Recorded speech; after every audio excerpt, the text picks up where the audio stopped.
Most things that never get done because they never get started. You wait, and wait, and wait, and wait, and you wait so long that the thing doesn't even matter anymore. And the days turn to weeks, and the weeks turn to months, and the months turn to years. Years of mediocrity is what causes people to be bitter. If you want to get around bitter and complaining people, get around people who are not seeing much activity. They're bitter, they're complaining, they're cynical, and they're jealous because nothing is happening, because nothing is going on in their life. And if you want to stop that from happening to you, wake up in the bed and know what you're going after. Get up out of the bed with an agenda. When you have an agenda, you don't spend time worried about how you feel, because it doesn't make any difference how you feel. You woke up with something to do. If you would like to discipline yourself, which is a very good idea, pick a direction you want to go first. Pick a goal you would like to attain, a long, medium to long-term goal. You might imagine something you need and want, some attainment that would motivate, whose pursuit would motivate you. And you can ask yourself that. It's a good question to ask yourself in general. If you could have what you needed and wanted, what would that be? And that's a meditative question. You don't want to force an answer out of yourself. You want to ask yourself that like you would ask someone else. If I could have what I wanted, what would that look like? And you can ask yourself that in a more differentiated way. If I could have the relationship that I needed and wanted, if I could have the friendships, if I could have the job or career, if I could have the educational pathway, if I could adopt civic responsibility, if I could engage in some creative enterprise. The next goal is to take your goal and to fragment it into micro goals until you find a micro goal that's small enough that it still presents some challenge that you will do. Stop waiting for something to move you and move yourself. Every day, move yourself. In the morning, move yourself. In the afternoon, move yourself. At night, move yourself. Be very intentional and very deliberate about moving yourself. Through the inspiration of desperation, you'll become more creative than ever before. Throw your whole self into it. See, most people go at it tentatively. They don't give all their stuff. They don't concentrate. And if you don't have what you want, stop telling yourself the story because you don't have the money, you don't have the time. That's bullshit. It's because you haven't committed yourself where you would burn your boats. If you want to take the fucking island, burn your fucking boats, and you will take the island, because people, when they're going to either die or succeed, tend to succeed.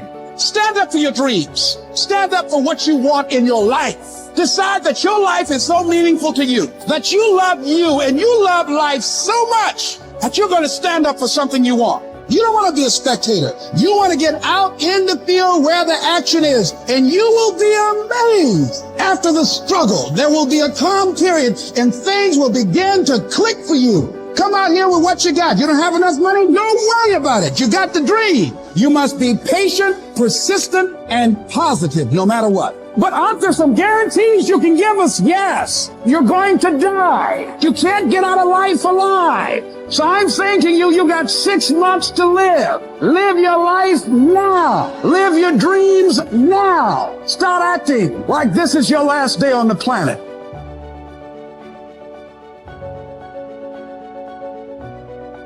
Have you ever heard the expression, I don't know where it all goes? Well, from now on, make a new commitment to financial independence and to the value and the feeling that comes from knowing where it all goes and where it all comes from.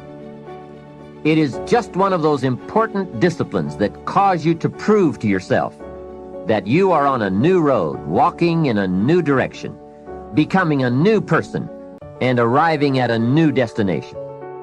Without that effort, you will keep falling back. Hey, I found out you can make $5,000 a month and still go broke.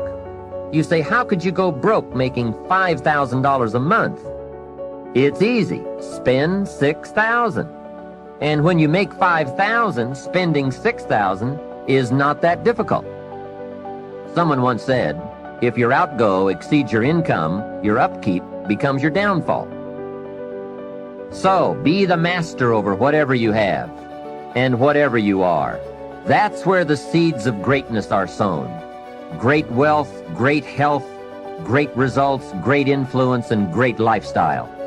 Take interest and even delight in doing all the small things well. It makes you a sophisticated person who knows where the beginnings of wealth and happiness are. There's a Bible phrase that we could quote here that would be appropriate. It says, If you will be faithful over a few things, the small things, you will someday be ruler over many things and major things. That's it. That's the philosophy that counts. Let's say that you could pick your level of competition in life to some degree. Okay, so let's say you pick a level of competition where you're always winning. It's like, well, all that means is you've picked the wrong level of competition. Yes. Because, like, let's say you're a grandmaster chess player and all you do is play amateurs, and every night you go home and congratulate yourself on what a genius you are because you just stomp these people left, right, and center. It's like, you're not a genius. You're a dimwit. Right. What you should be doing is playing people who are beating you as much as you can tolerate. Right. So maybe that's 40% of the time. Maybe it's 60% of the time. But that way, because to be a winner, you want to be disciplined. You want to know what you're doing. And then you want to be on the edge where your skills are being developed. And if you're going to be on the edge where your skills are going to be developed, you're at a place where losing is always a possibility. Because otherwise you're not pushing yourself beyond your current capacity. And so one of the things that I've outlined in 12 Rules for Life is a theory of meaning. Because meaning, as far as I'm concerned, the sense of meaningful engagement is the antidote to malevolence and suffering, essentially. Because you want to have a life that's so engaging that you think, despite the fact that I'm limited and that we're mortal and that life is tragedy and there's evil in the world, despite all that, this is worth doing. And I think that there's a technical meaning that genuinely exists, and that's the meaning that you get when you're in a domain where you have some discipline and some skill.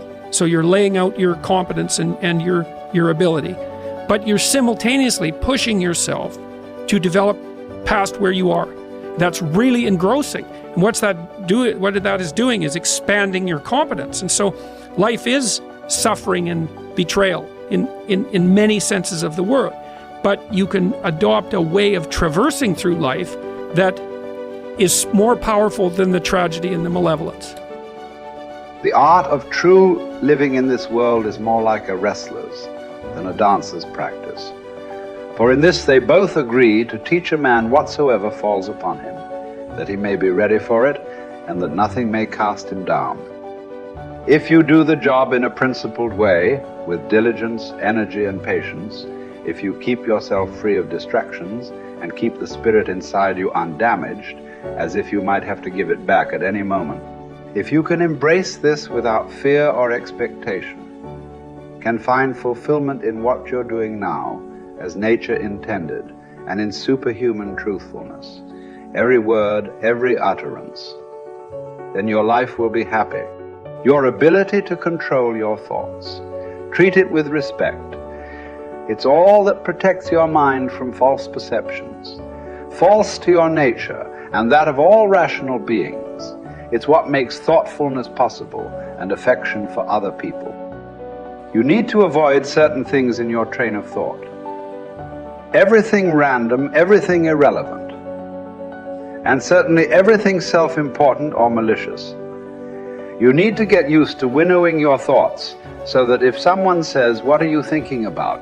you can respond at once and truthfully that you are thinking this or thinking that. The obstacle is the way.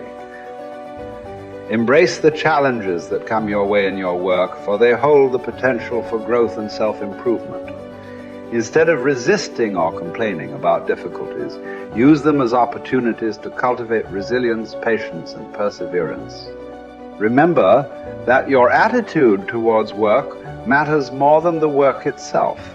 Approach each task with a sense of purpose and dedication, regardless of its nature or perceived significance. Find fulfillment in the process of striving and giving your best effort rather than relying solely on external outcome. Think of your many years of procrastination. How the gods have repeatedly granted you further periods of grace, of which you have taken no advantage. It is time now to realize the nature of the universe to which you belong, and of that controlling power whose offspring you are, and to understand that your time has a limit set to it. Use it then to advance your enlightenment, or it will be gone, and never in your power again.